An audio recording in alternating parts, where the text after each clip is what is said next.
আজকের কাণ্ডে দোষী সঞ্জয় রায়কে জেলের ভেতরে মেরে ফেলা হতে পারে এমনটাই আশঙ্কা প্রকাশ করলেন সিপিএমের রাজ্য সম্পাদক মোহাম্মদ সেলিম। শুক্রবার দার্জিলিং জেলা সিপিএমের 24তম জেলা সম্মেলনে যোগ দিতে এসে এমনটা আশঙ্কা প্রকাশ করেন তিনি। আর তার এই মন্তব্যের পরে রাজনৈতিক মহলে জোর বিতর্ক ছড়িয়েছে। দিন সম্মেলনের পর আদিবাসীদের সঙ্গে আদিবাসী নাচে পা মেলাতেও দেখা যায় মোহাম্মদ সেলিমকে। সাংবাদিকদের মুখোমুখি হয়ে আর্যিকর প্রসঙ্গে সঞ্জয় রায়ের সাজা প্রসঙ্গে মোহাম্মদ সেলিম বলেন, মুখ্যমন্ত্রীর আক্ষেপ যে দোষীর ফাঁসি হলো না, তার কারণে তিনি চেয়েছিলেন ওপেন অ্যান্ড শাট কেস। আর ভাইপো তাই চেয়েছিলেন যে এনকাউন্টারে মেরে ফেলতে, এখনো জেলে মেরে ফেলে দিতে পারে, এই জন্য সজাগ থাকতে হবে। তারা ভেবেছিল একজনকে যদি খুন করে দেওয়া হয় তাহলে সব বন্ধ হয়ে যাবে, কিন্তু সেটা হয়নি।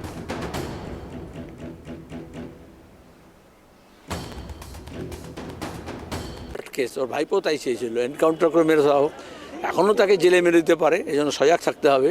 কারণ ভেবেছিল না रहेगा বাঁশ না বাজেগি বাঁশরি, একজনকে যদি খুন করে দেওয়া হয় তাহলে সব শেষ হয়ে যাবে, কিন্তু সেটা হয়নি। যতদিন বিচার তদন্ত চলবে ওকেও মুখ খুলতে হবে এবং সত্যি কথাটা বার করতে হবে। ওর সঙ্গে যারা সঙ্গী সাথীরা ছিল তাদেরকেও তদন্তের আওতার মধ্যে নিয়ে আসতে হবে। আর যারা ধামাচাপা দিয়েছে তাদের মোটিভ কী, এখন একটা সঞ্জয়কে বাঁচানোর জন্য তো গোটা রাজ্য সরকার, স্বাস্থ্য দপ্তর, পুলিশ কমিশনার সবাই নেমে পড়েনি, এত কোটি টাকা খরচা করে হাইকোর্ট সুপ্রিম কোর্ট করতে হয়নি। তাহলে নিশ্চয়ই দাল মে কুছ কালা হ্যায়, এবার এই দালের মধ্যে থেকে এই কালো দালগুলোকেও খুঁজে বার করতে হবে।